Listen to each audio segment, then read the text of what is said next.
Xin chào các bạn, có bao giờ các bạn có những cái thắc mắc kiểu như là liệu người này có đang xạo, có đang lừa dối mình hay không? Liệu cái người trước mặt mình có đang giả tạo hay là thảo mai hay không? Kiểu như vậy. Và nếu mà các bạn thực sự muốn biết những điều này thì video này sẽ dành cho các bạn. Và tôi cũng nói trước với các bạn luôn những phương pháp mà tôi hướng dẫn các bạn 100% là khoa học, chứ nó không phải là tướng số, nó cũng không phải là thầy bói các thứ. Nên chúng ta yên tâm, sẽ có cơ sở khoa học hết, cùng xem ngay và luôn các bạn nha.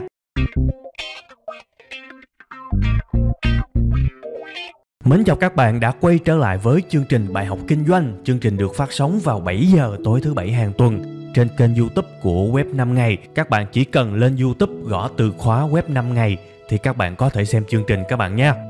Và có một cái điều tôi muốn chia sẻ với các bạn, đó là mặc dù tôi hướng dẫn và giảng dạy khá nhiều môn ở trên kênh của Web 5 ngày, tuy nhiên cái kinh nghiệm nhiều nhất cũng như là trải nghiệm nhiều nhất của tôi nó thuộc về cái lĩnh vực kinh doanh. Vì vậy các bạn nào đang làm hoặc là sẽ làm trong lĩnh vực kinh doanh hoặc là mua bán các thứ, các bạn có thể chủ động hơn trong việc tìm kiếm những bài giảng về chủ đề này. Chỉ cần gõ từ khóa kinh doanh Web 5 ngày ở trên YouTube thì sẽ có những bài giảng chuyên sâu về kinh doanh cho các bạn xem các bạn nha. Và đương nhiên nó cũng như bài này thôi, miễn phí hết ha.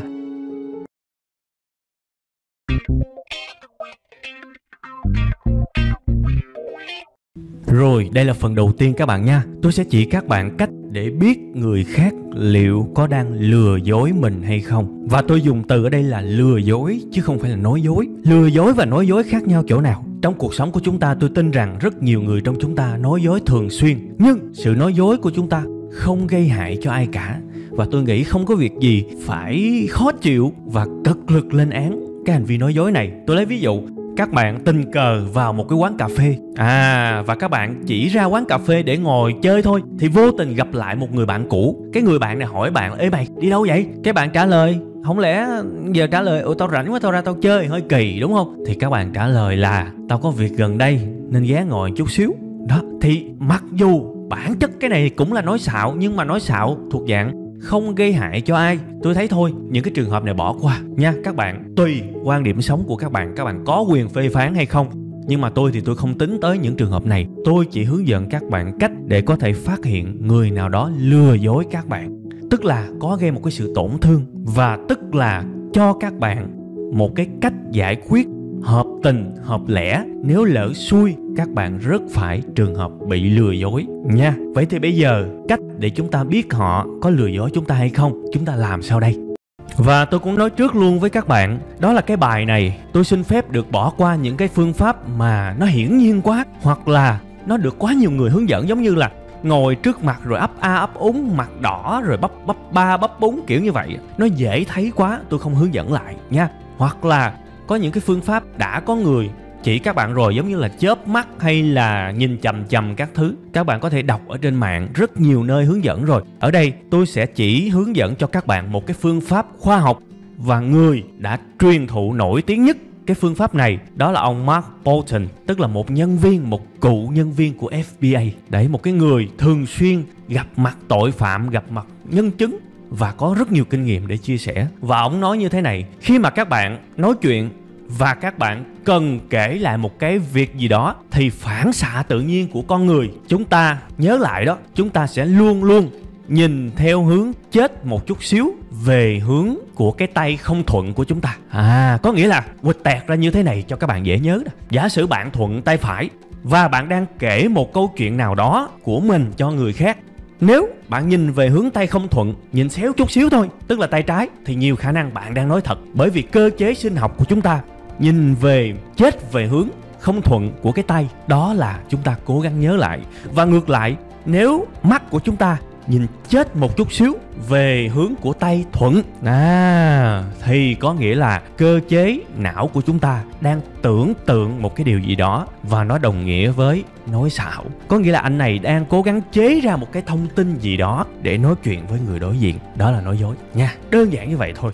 Vậy thì bây giờ đó, nếu mà chúng ta đã biết người khác nói dối chúng ta, sao anh lừa dối tôi, thì chúng ta giải quyết sao đây nha. Mặc dù tôi biết có rất nhiều người trong các bạn theo cái trường phái kiểu như là khuyến khích sáng tạo, nhưng mà ba xạo thì tán, mày nói xạo là tao tán, tao sẽ cho mày một trận. Nhưng bình tĩnh các bạn.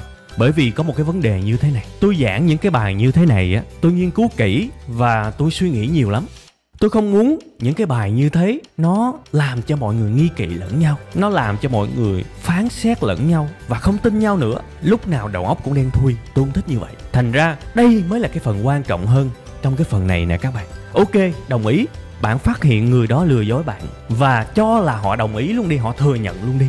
Nhưng các bạn phải hiểu, nhiều khi trong cuộc sống người khác lừa dối bản thân mình đó, nhưng mà cái lỗi lớn hơn thuộc về mình. Ý tôi nói, khi mà một người lừa dối các bạn, đôi khi cái lỗi đó chỉ là cái ngọn thôi, còn cái gốc, cái lỗi lớn hơn đôi khi thuộc về chính bạn. Thành ra khi mà các bạn phát hiện ra một người nào đó đang xạo với bạn, bạn phải có nhiệm vụ ngồi lại với họ và thực sự tìm hiểu nguyên nhân là do họ hay là do bạn. Rất quan trọng các bạn. Và tôi lấy luôn một cái ví dụ để các bạn dễ hình dung nha.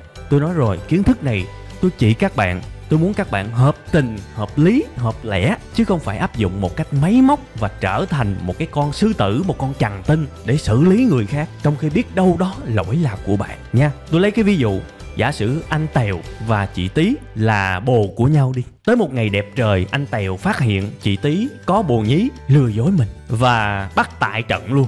Về nhà hai anh chị nói chuyện với nhau. Anh Tèo mới nói: em ơi, anh thương em vậy mà sao em lừa dối anh? Cái lúc này chị Tí mới trả lời một trong những cái câu kinh điển luôn của một cái người khi mà lừa dối. Em thấy anh không còn như xưa nữa, anh dạo này khác quá. Anh Tèo nghĩ trong bụng, bà nội cha nó, tôi thấy tôi cũng vậy mà khác chỗ nào. Nhưng mà thôi, anh nghĩ trong đầu anh thôi. Còn thực tế anh nói với chị Tí thì anh nói cái câu này: thôi, anh khác chỗ nào em kể cho anh biết để anh còn biết đường sửa.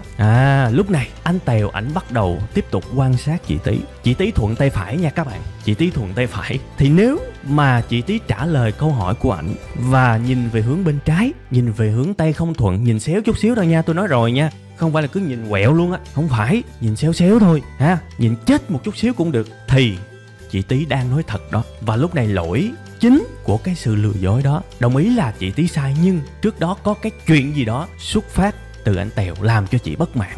Thì lúc này bản thân anh Tèo phải ngồi, phải lắng nghe, phải biết sửa mình để cứu cái mối quan hệ này. Vì lỗi lớn hơn lỗi ban đầu là của anh Tèo nha. Nhưng nếu bây giờ chị Tí thuận tay phải mà bả ngồi bả nói chuyện, bả còn nhìn liếc qua bên phải, có nghĩa là bả lại tiếp tục ngồi suy nghĩ và chế ra, tưởng tượng ra một cái gì đó để thuyết phục anh Tèo, thì thôi, bà đã lừa dối tôi khúc đầu rồi, bây giờ lại lừa dối khúc sau nữa, khổ. Thì cái này là bi kịch các bạn nha. Và thành ra tôi muốn nói với các bạn phát hiện ai đó lừa dối bản thân mình thì cũng phải khách quan, cũng phải hợp tình hợp lý, ngồi nói chuyện và tìm ra nguyên nhân nha. Chứ đừng có mà học cái bài này ba chớp ba nhán, học được con miếng nữa cái bắt đầu vội vã đi áp dụng và xem như thể là mình đã giỏi rồi. Thôi chết nha, chết.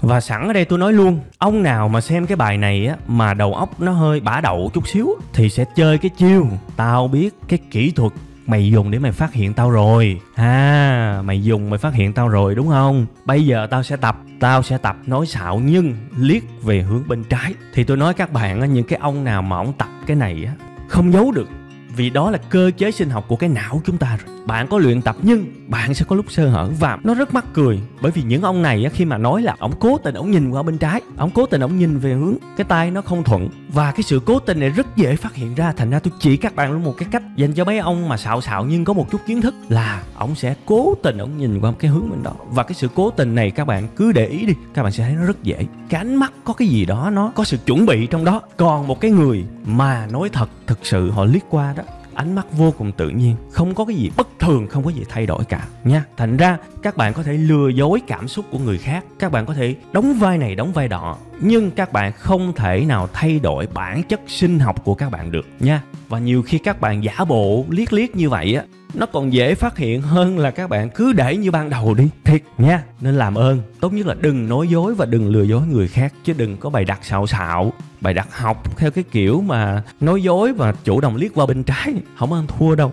Sẵn đây tôi kể cho các bạn nghe một câu chuyện cười mà nó đang viral, nó đang rất là phổ biến ở trên mạng xã hội.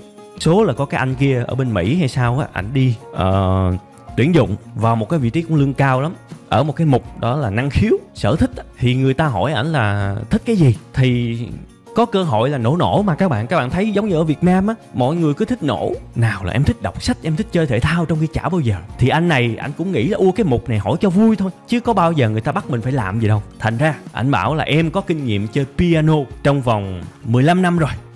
Nổ tung trời luôn. Cái buổi phỏng vấn đó ảnh được thông báo là ok, em được nhận. Ngày mai, cái ngày em được ra mắt công ty, sẵn trong văn phòng có cây piano á, em chơi một bản để coi như là một cái buổi lễ để ra mắt em với ban giám đốc công ty nhé. Rồi chết mày chưa con. Thì lúc này các bạn biết là ảnh đối phó cách này làm sao không? Ảnh ngồi lù lù ở trong quán cà phê á, ảnh search trên Google cách làm gãy ngón tay của mình mà không đau. Đó là cái giá của sự nói xạo đó nha. Vui thôi. Ok, bây giờ chúng ta sẽ qua phần tiếp theo ha.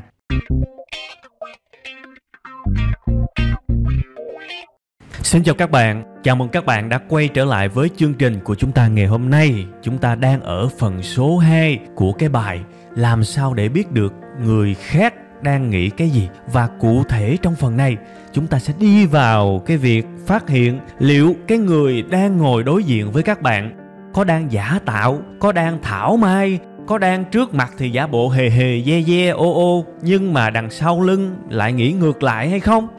Đôi khi chúng ta cũng cần phải biết cái này ha. Và tôi nói các bạn là riêng cái phần này á, nó nhạy cảm lắm, nên làm ơn xem cho kỹ.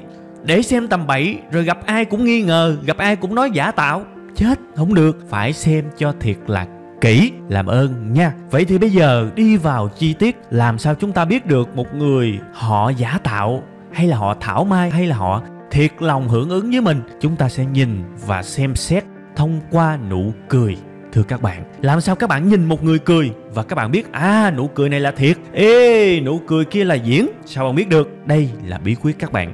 Khi mà một người cười, nếu chỉ có cái cơ gò má và cái cơ mặt của họ động đậy, trong khi cái cơ quanh cái con mắt nó đứng im, rất có thể đây là nụ cười giả tạo. Thưa các bạn, rất có thể đó là một nụ cười mà họ cố gắng họ cười, chứ thật tâm họ không hề có một chút cảm xúc. Bởi vì các bạn biết là nguyên lý của nụ cười là như thế này nè các bạn.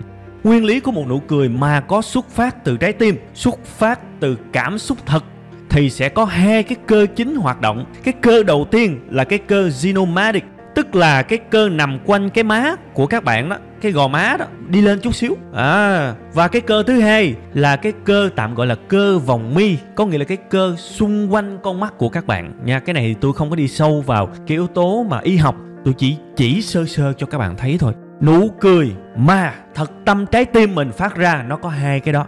Còn nếu một cái nụ cười mà diễn á, một cái nụ cười giả, thì nó chỉ có một cái cơ chủ yếu hoạt động, đó là cái cơ ở gò má thôi. Còn cái cơ quanh mắt thì gần như nó không hoạt động, hoặc là nó hoạt động rất ít. Đấy, đó là nguyên lý. Thành ra các bạn để ý coi, bây giờ tôi cho các bạn thực sự cười, tôi cho các bạn tập cười và nhìn vô gương. Bạn cười mà không có cảm xúc thì cái cơ vòng mi của mình á, gần như nó không hoạt động, kiểu xã giao hề hề hà hà. Còn bạn, mặc dù bạn tập cười luôn á, nhưng bạn cười và trái tim bạn thực sự có cảm xúc, thì tự nhiên bạn sẽ thấy cái cơ vòng quanh con mắt của các bạn có một cái nếp nhăn, nó động đậy, nó cong cong.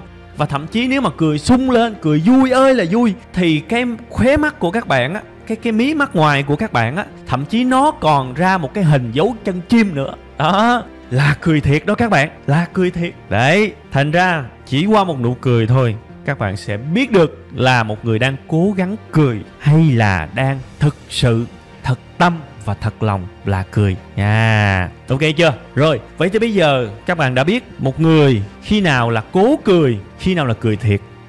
Nhưng mà tôi nói các bạn, giả sử họ cố cười đi, thì điều đó là tốt hay là không tốt? Làm sao để chúng ta phân biệt được một cái nụ cười xã giao và một cái nụ cười giả tạo? Bởi vì đôi khi xã giao 1-2 lần thì cũng tốt. Tôi cũng hay cười xàm, cười xã giao. Vì nhiều khi cuộc nói chuyện mà mình ngồi im lâu quá thì cũng kỳ. Lâu lâu mình cũng phải hưởng ứng, mình cười. Mặc dù người đối diện nói chuyện chán chết, nhưng cũng phải cười 1-2 lần. Vậy thì bây giờ đây là cái phần quan trọng. Các bạn làm ơn để ý, con người nghi nhau hay không, và xấu xa với nhau hay không, đề phòng với nhau hay không, là ở khúc này. Xem kỹ nha. Cách phân biệt giữa xã giao và giả tạo rất dễ. Xã giao á, thì lâu lâu người ta cố gắng người ta cười giả một lần để có không khí nha. Có thể một cuộc nói chuyện họ cười xã giao vài lần để câu chuyện được tiếp tục. Đấy, có không khí. Và khi nào mà không cần thiết thì họ không cố gắng để cười. Không cố gắng để cười. Ví dụ bây giờ đang nói một cái câu chuyện bình thường, bạn kể về cuộc sống của bạn thôi, tự nhiên cha nội đó ngồi cười hoài, thì ông này có lẽ là ông tập cười á, ông cười giả tạo á, cười hoài mà cái vòng mắt trên nó không có động đậy gì hết. Đấy, còn nếu mà giả sử các bạn đang kể một câu chuyện cười á, bạn kể và bạn hào hứng quá, nhưng mà bản thân tôi là người nghe và tôi cảm thấy câu chuyện không có con khỉ gì hay hết, thì tôi giả bộ tôi cười để tôi hưởng ứng với các bạn vì phép lịch sự. Thì lâu lâu tôi cười một lần không sao cả nha, lâu lâu cười một lần thì ok. Còn người nào mà mình cứ nói ra là hê hê hê hê, hay quá, nói ra được câu cái hê hê hay quá, nói ra được 2 câu anh cũng thấy vậy hay quá, cứ cười và cứ tỏ ra là một người thân thiện, thì thôi rồi, coi chừng người này đang cố diễn thực sự. Có thể người đó là người giả tạo ha. Cái này tôi để ý trong cuộc sống tôi cảm thấy rất nhiều ha. Và hạnh phúc nhất á, là được gặp một người mà thường xuyên cười nhưng thực sự cười từ trái tim. Hãy biết trân trọng những người như thế. Họ đích thực là những người lạc quan, yêu đời và thực sự yêu mến, đồng điệu với các bạn nha. Và lời cuối của cái phần này, nếu giả sử bạn nói chuyện và bạn gặp một người đang cười xã giao, có nghĩa là bạn hơi chán nên họ buộc phải cười xã giao. Giống như tôi nói hồi nãy đó, kể một câu chuyện cười mà người ta cười không nổi, mà người ta phải ráng cười, thì có thể bạn hơi nhạt nha. Vậy thì bây giờ chúng ta qua tới phần số 3. Cái này có liên quan tới cái nhạc, cùng coi thử coi phần số 3 nó là cái gì bạn nha. Cùng xem. Vô.